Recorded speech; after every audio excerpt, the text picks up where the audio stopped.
could have broken him. That could have turned him into a monster. God. Are you kidding? I mean, that was crazy. I mean, I thought that the real footage of him at the end over the credits. Yeah. Thank God they put that in there. Because like and that's really who he is. Like he is just like a goofy, just delicious, affectionate. But he was in Gitmo for 14 years? Yeah.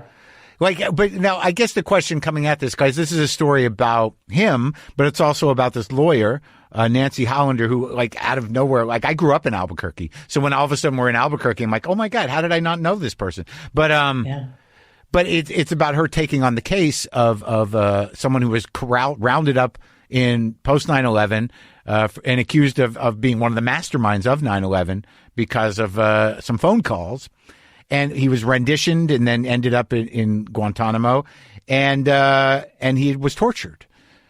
But what shook me up was that even after it was conclusive that he probably was not involved, they kept him in there for another 7 years. 8 years. Yeah. Well, they knew he wasn't involved. I mean, they had to have known that he wasn't involved fairly early on because they were never able to corroborate any of the assertions, and they never charged him. Right. So it was really the habeas case that allowed Nancy's habeas case when she took to the judge and said, "Look, you can't keep people for no reason in a prison without telling them what they're there for."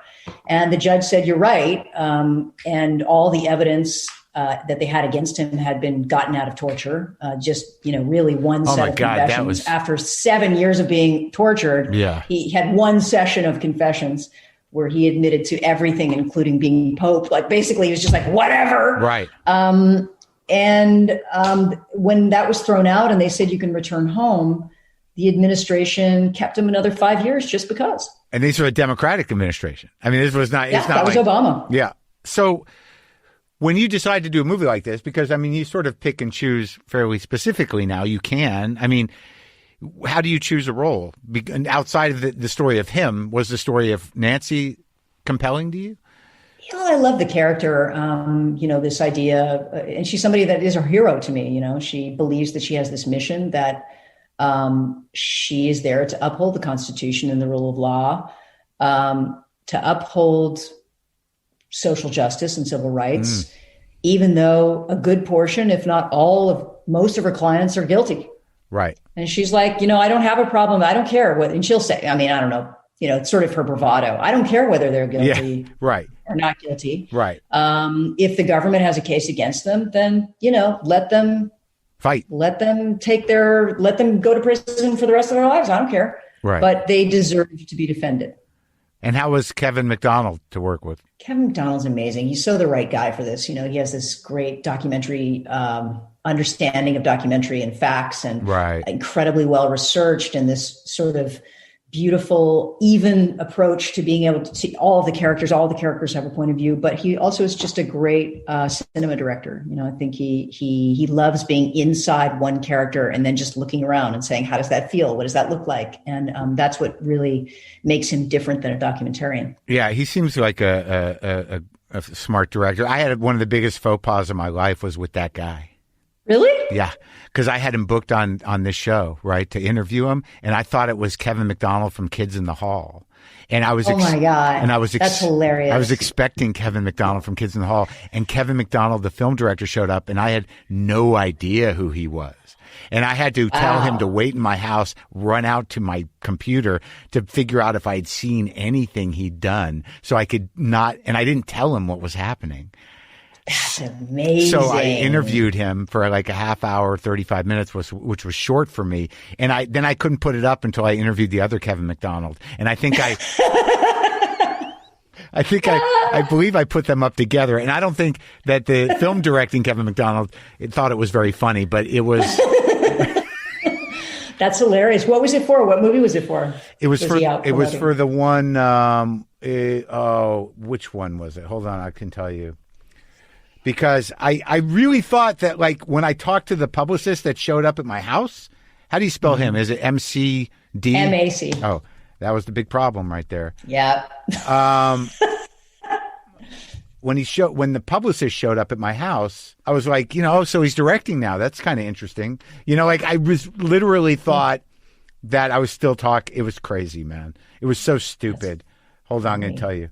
It was with Saoirse Ronan. Oh, yeah. It was How I Live Now is what it was called. But I hadn't seen it. And it was like, because I didn't think I would need to, because I'm like, Kevin McDonald will talk about kids in the hall. Who cares about the new movie? Yeah. You know, like,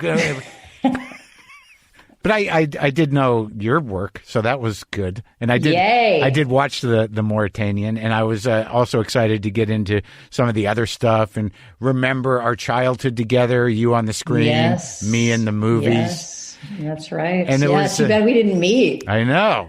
Well, I've been watching, you know, and you do seem. I imagine you had freckles. I think you had freckles, didn't you?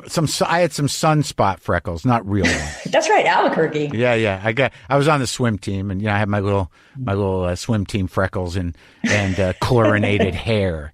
But it was great talking to you. You are definitely you, which was exciting. That's wonderful. Well, thank you so much. Yeah. Good meeting you. Maybe we'll do this again. Sure. Maybe I'll see you around town once we are able to go outside. Yeah, maybe. All right. Take it easy. At that point, you'll have one of those big, long, No, I won't do it. insurrectionist beards. I've done that before. I'm not doing that. I get up, I get dressed, I shower, I act like I have a lot of things to do. I put boots on, I walk around. I have not surrendered to the isolation or the possible despair. I just want you to know that I do have sweatpants and slippers. pants on. Well, we did work today. We both did some work That's today. true. Take it easy, Jodie. All right, take care.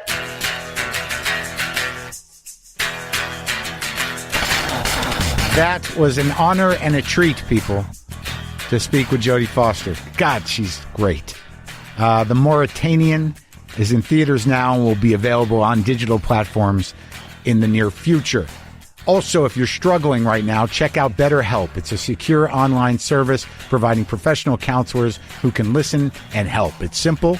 You just fill out a questionnaire to help assess your specific needs, and BetterHelp will match you with your own licensed professional therapist. It's a more affordable option than the traditional offline counseling.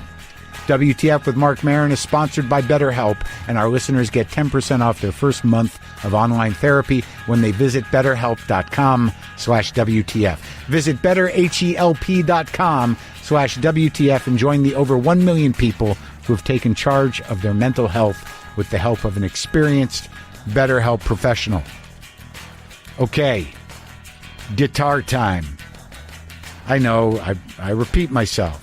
I repeat myself sometimes.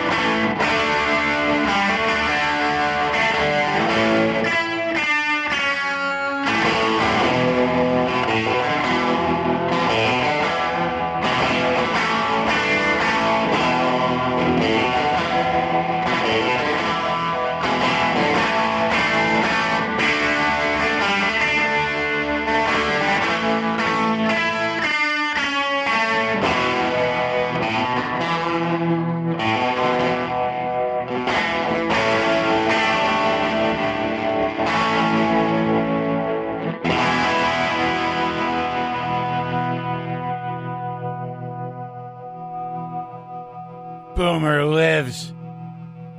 Monkey LaFonda. Cat angels everywhere.